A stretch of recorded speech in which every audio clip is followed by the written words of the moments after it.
मेरा एक्सीडेंट हुआ था, इसलिए मुझे रात हॉस्पिटल में स्टे करना पड़ा। मैं ठीक था अब, लेकिन एक दिन की ऑब्जर्वेशन के लिए मुझे हॉस्पिटल में रोका गया। उस रात मेरी ड्यूटी पे जो नर्स थी वो मेरा ख्याल रखने के लिए मेरे आसपास ही थी, लेकिन जब मेरी आंख लगी तो थोड़ी देर में फिर मेरी आंख खुल गई क्योंकि मुझे किसी के गुस्से में सरगोशियां सुनाई दे रही थी। मैंने उठ के देखा तो पास में वही नर्स खड़ी टेबल पे कुछ अपना काम कर रही थी। मैंने उसे आवाज लगाई, उससे कुछ पूछना चाहा तो वो मेरी तरफ मुड़ी भी नहीं, बस उधर मुंह किए हल्के से बड़बड़ाए जा रही थी। मुझे उस वक्त उसका बर्ताव काफी अजीब लगा। खैर, मैं फिर इग्नोर करके सो गया। सुबह जब उस नर्स का वैसा ही नॉर्मल खुश अखलाक बर्ताव देखा तो पूछा कि तुम रात में मेरी बात का जवाब भी नहीं दे रही थी, आखिर क्यों? तो वो बोली कि मैं सारी रात थी ही नहीं यहाँ, मैं तो बस अभी सुबह होते ही इधर आई हूँ।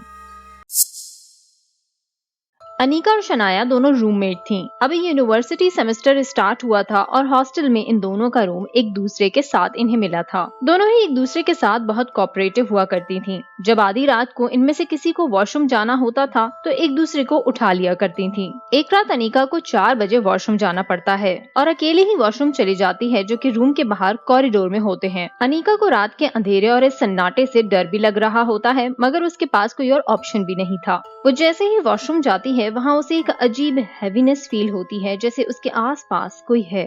वो डरती डरती जल्दी से वॉशरूम से फ्री होकर बाहर आके अपने रूम में जाने लगती है कि तभी उसे पीछे से अपने कान के बिल्कुल करीब धीमे से आवाज आती है, तुम्हें यहाँ अकेले नहीं आना चाहिए था। अनीका पीछे मुड़ के भी नहीं देखती और भागती हुई घबराती जाकर अपने रूम में घुस जाती है। उसके बाद से अनीका को हमेशा अपने साथ किसी एंटिटी की प्रेजेंस महसूस रहती है, जो हर लम्हा उसके साथ होती है।